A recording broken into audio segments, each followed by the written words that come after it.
show you some data in regard to performance of ASEAN for trade. So we know trade balance is the net of exports and imports, and many of the countries in the region actually already have excess balance, meaning they have more exports than their imports. So the Philippines is one of the net importers. We continue to be an importer. Okay, so here, this is the Philippines, and these are our competitors: Thailand, Indonesia. You know? So from the ASEAN perspective, they are no longer competitor; they are our complement. Okay, they are our complement. Current account, meaning the extra dollars that we have each country. You will see that if you look at this perspective, many of the richer ASEAN member countries will actually lose a lot because they're already on their own very developed, like Brunei, Malaysia, and Singapore. So the catch-up countries, including the Philippines to a certain extent, will benefit from this process. Of course, if we talk about workers' remittance, ay tayo yan. That's the Philippines. Okay, all the rest are small players. Okay, so this is the Philippines. Now look at FDI, the foreign direct investments. Now it is so difficult to market the region, the different countries for foreign investments. But look at this. This graph, this bar chart tells us that only a few countries actually get the foreign investments in ASEAN. Essentially, it is Singapore with this green bar, cornering the small speck of an island, cornering how many percent of total foreign direct investments. Okay, and here is the Philippines. No? Yan, tayo ngayon ng speck. Okay, yan. So what we are saying here is that if we come as a region, invest in ASEAN as a region, this whole bars will go to the region. Okay, so the potential benefit now is for member countries in the region to have the appropriate policies to absorb the foreign direct investments. Okay, so that's why it's very important that even if ASEAN is marketed as a region, individual countries must perform well to be able to catch that benefit. I'll skip export growth. I want you to look at direction of exports. So for example, Brunei used to export, well, Brunei, mataas ang export nila in Asia, in the region already. But look at Cambodia, Indonesia, Laos, these are countries in transition. But look at the Philippines. Our exports in our own region in 1990 was only around 35%. Now we are exporting around 66% to the region. So the critical factor here is that our trading partner now is no longer the big Western countries, but our region. So therefore, if that's the case, we are talking of an integration process. We are already selling to our partners, complement. We're not selling to compete against our partners. In the same manner, if you look at imports, it's almost the same. We are importing more from our own region, okay, in Asia. Okay, so as Singapore, Thailand, everybody in the region has adjusted to that perspective. So that means this is all what we are talking about. Integration is already happening. So yung date is just a formality. Okay, let me repeat that. It's already happening. The date is only a formality now.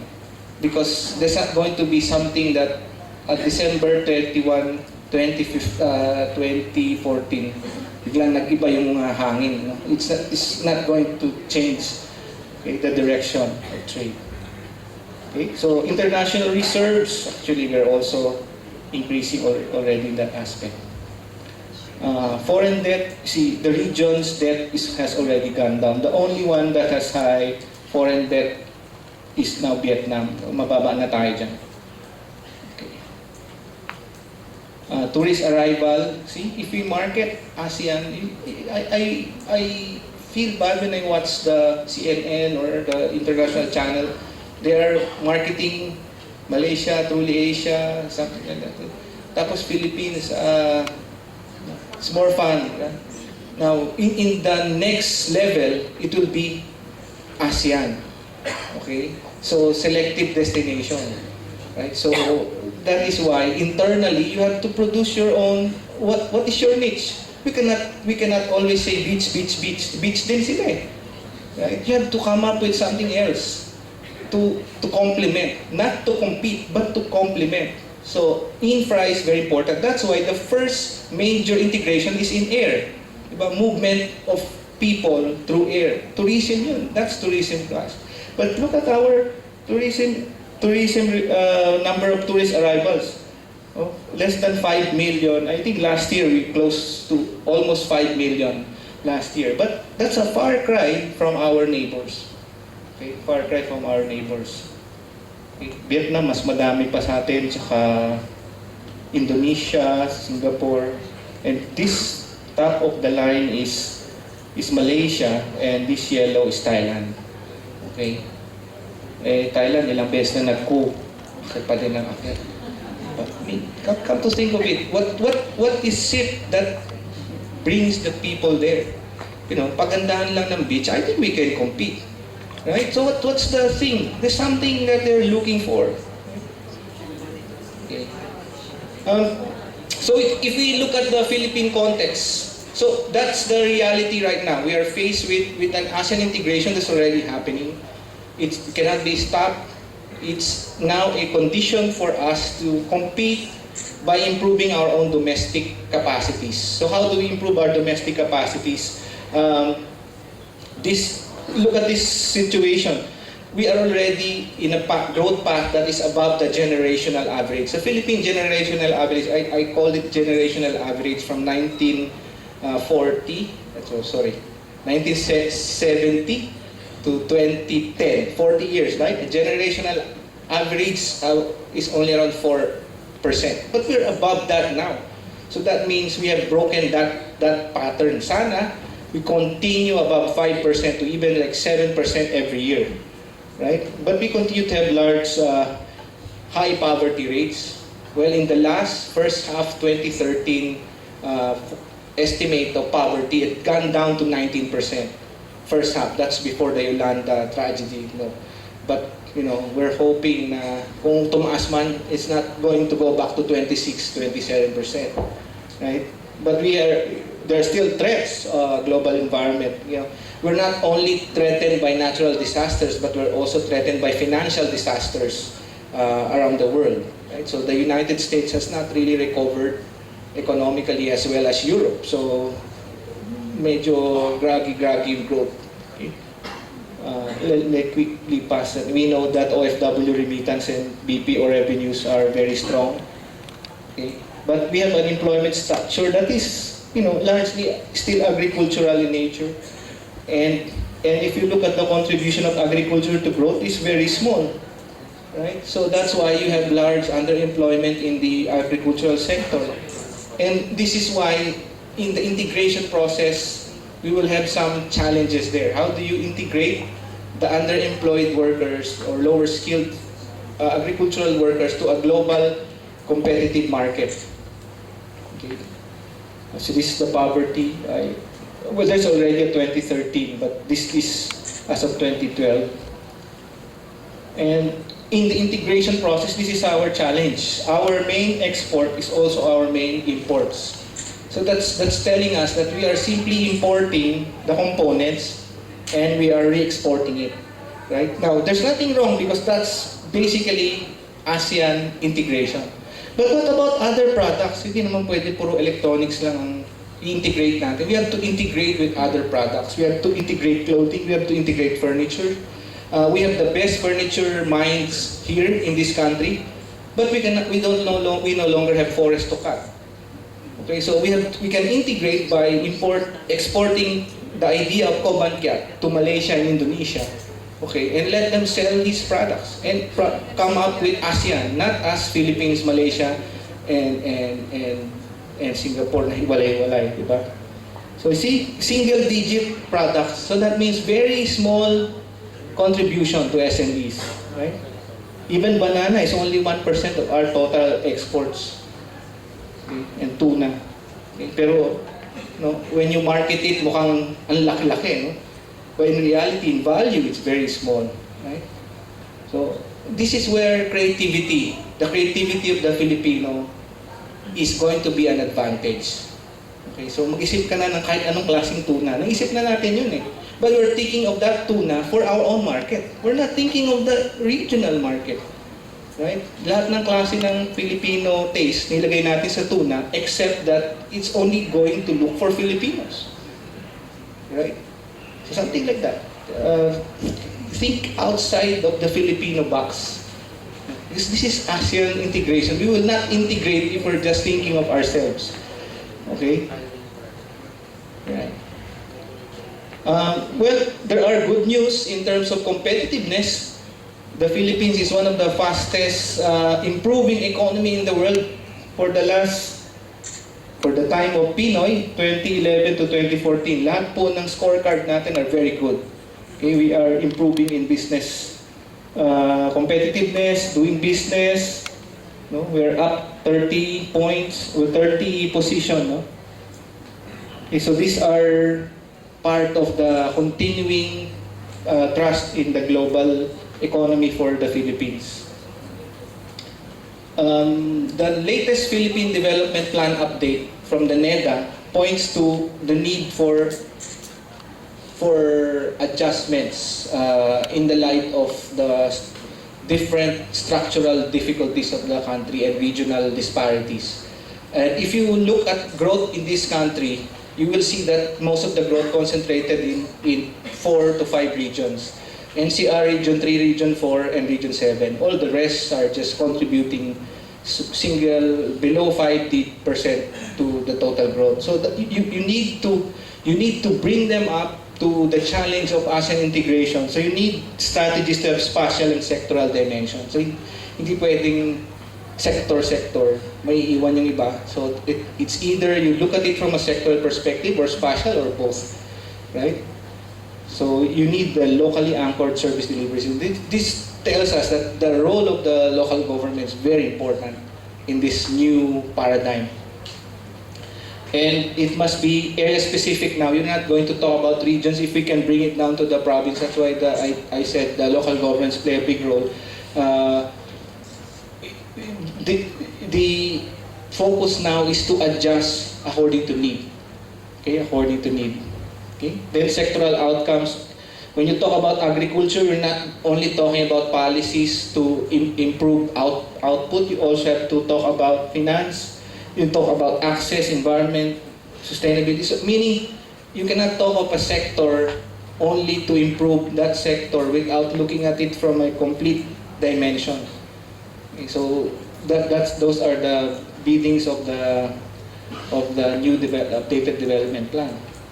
Now, these are the recommendations of the PIDS. I'd like to show them to you if you agree or not. So, what the PIDS is recommending in the context of ASEAN integration is that we need to build capacity. And I think based on the presentation and the data, it's very clear. We need to build capacity to be able to catch up. Or else the benefits will be enjoyed only by a few of the sectors. And we need to comply with standards. So one of the adjustments we are doing now is the school calendar. So part of the standards adjustments. Okay? And catering to SMEs, testing laboratories, domestic laws and regulations. This takes some time, but we have to adjust, especially those that conflict with our commitments. And I think like what we are doing right now, we are doing information campaign to broaden the understanding of the process. And I think I will end there. So if you have any question, I'll be happy to answer. Thank you very much.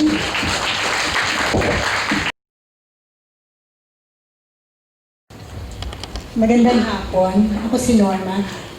Comment lang siguro. Nalungkot ako nang sabihin mo medyo less na nakuha natin, less than 5 million lamang na tourists.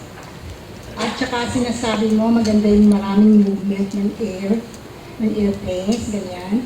Kasi ano to counter to sa environmental sustainability.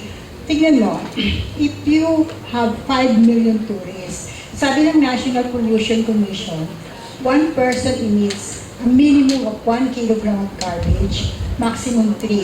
So you multiply 3 million tourists times 3 million garbage.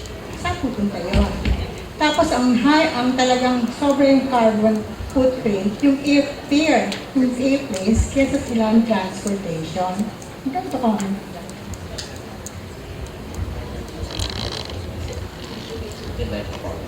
Okay, yeah, I understand from the point of view of environment. Okay, so that's well taken. But you have to look at it from a totality of benefits, right? So the problem with tourist garbage is not a question of the tourist per se. It's a question of rules and regulation and the capacity to implement. I understand po, ma'am. But what I'm trying to say is that if you go to other countries, there are also garbage, right? And tourists also do that. But the process is it's not the tourist per se who will do it unless the rules and regulations are clear. So that's why I was saying kanina, the role of the local government is very important in this context. And if you talk about air,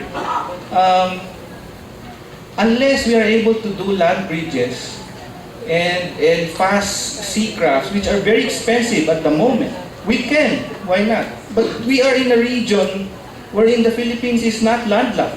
We are an archipelago. And come to think of it, how will we connect? Our shoreline is longer than the shoreline of the United States. They already have a big problem with guarding their coast. So, I'm not saying we're not going to protect the environment. We have to put some certain limits based on acceptable levels of regulation to do it. It's not a question of practicality or versus environment. It's a question of how will we be able to move into the integration process if we are isolated. That's the point. Okay, yes. Microphone. Maybe at the center.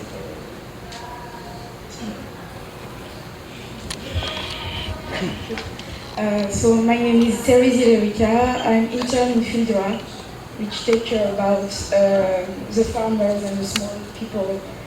So I just want to bring some, because my research there is about ASEAN integration and was about ASEAN economic community of the economic things. So for the next year.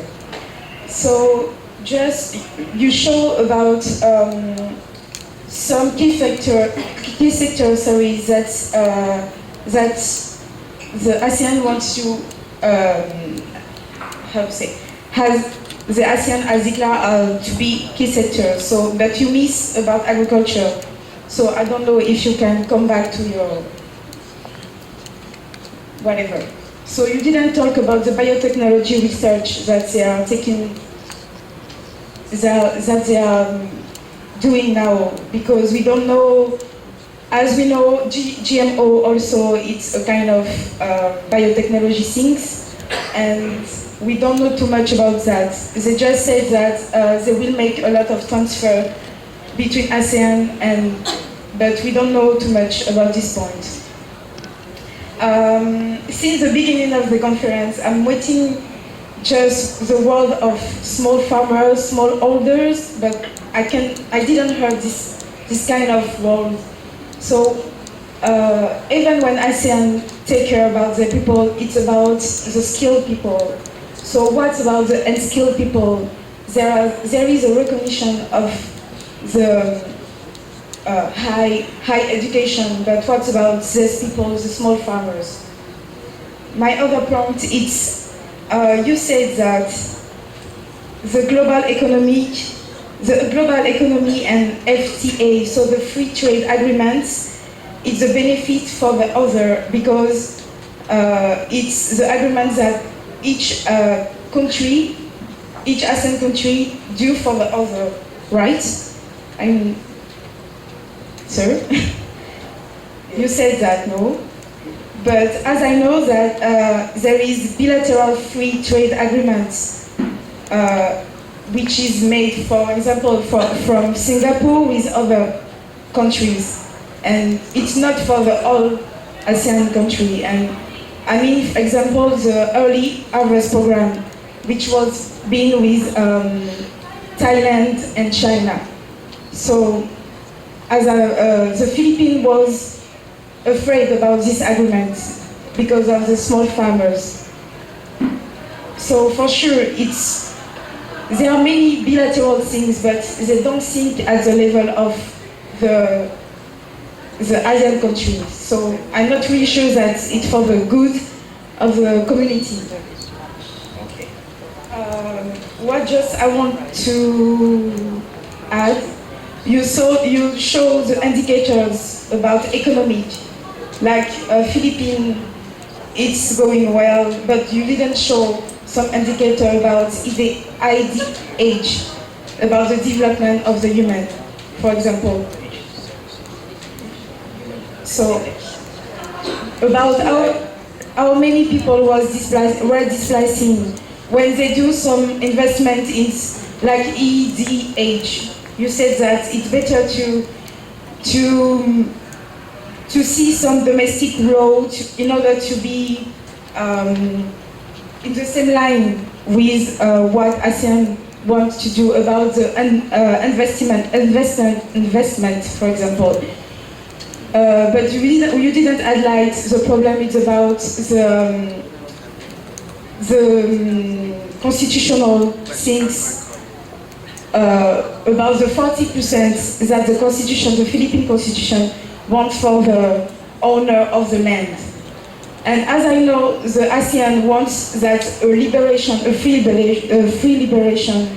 of the investment. So it means that every country out of the ASEAN can invest in Philippines, for example, whatever about its constitution and what is right. So for me, it's a good, not a good thing, and it's a real threat about the small farmers and what they will do about the land grabbing, for instance. So this is some questions that I have. Thank you. Thank you for a lot of questions. It's like I'm doing my PhD dissertation again. I forgot that experience already. Anyway, firstly, in regard to agriculture, I did mention something about agriculture. Although I did not go into the details, there's so many details of the ASEAN. It's very difficult to, to go into each part of the subsector. But what I'm going to say is that on the area of research, there are collaborations. You are right, there are collaborations. But as you can see, in ASEAN, nobody forces anyone to do what everyone agrees, right? There is a non-interventionist policy. So if indeed there are agreements or there are findings in the research that would be disadvantageous to one country or another, it will not be an ASEAN agreement. It will always be a consultative process. So I think along that line, we're not going to be worried about the GMO and the likes, but there are real challenges that has to be faced. In regard to small farmers, I think I was trying to mention that in this country, and I think Indonesia as well, the contribution of agriculture, the portion of agriculture in employment is higher than its contribution to the total output. Therefore, if you are going to be very strict about it, it's just telling you that your low-skilled workers are not as productive as those in the manufacturing sector.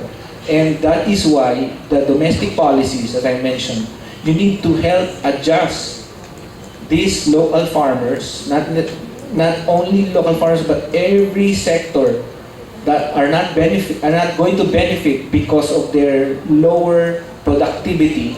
in this big new cycle that they're going into. So the call is not only for the national government to do adjustments, it also involves the local government. So this is really, in this country where you want to solve problems beyond the regions, it's the call of the local chief executives and the rest. So they have to do that adjustment.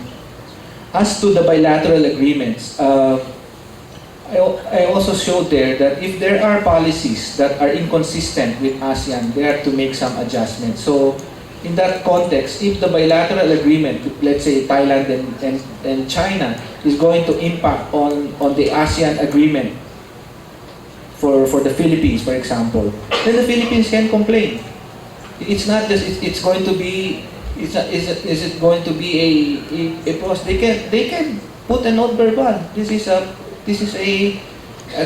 not a non-interventionist process. The Philippines can question that, but it's not going to make Thailand and China bend. No, but say something about it. That's part of the process. About the HDI, I think this morning Yusek Bal already showed the MDG implications of the ASEAN. And about constitutional requirements, well, the Philippine Constitution still states that we are not going to allow more than 40% ownership of land. Even with ASEAN, it will not change that. It will still remain. So, unless we decide to take it out, okay, so it's still going to remain. So, it will be there despite ASEAN. So those are the challenges, as I said, we are facing actually. Internally, we have to do a lot of adjustments to be able to benefit from this integration process.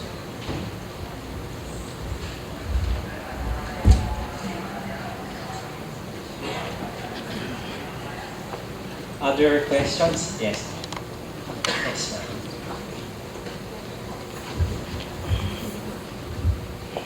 Good afternoon to all. I'm Catherine Larry from PUP.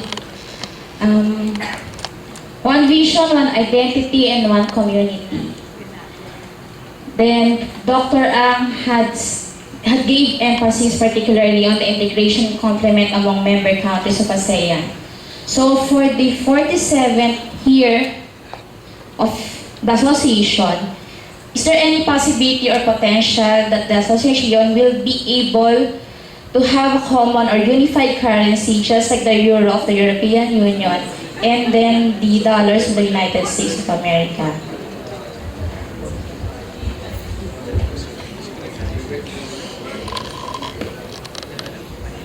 Actually, I was thinking you were going to ask that. I think the bottom line there, based on the ASEAN Finance Ministers meeting, is that that's far from their minds. And at the moment, the lessons of the euro is making them think that it's not going to happen soon. Okay, it will take some time, and specifically because of the large disparity in economic development, unlike in Europe where they give time for the new members to adjust. So effectively, when you do that,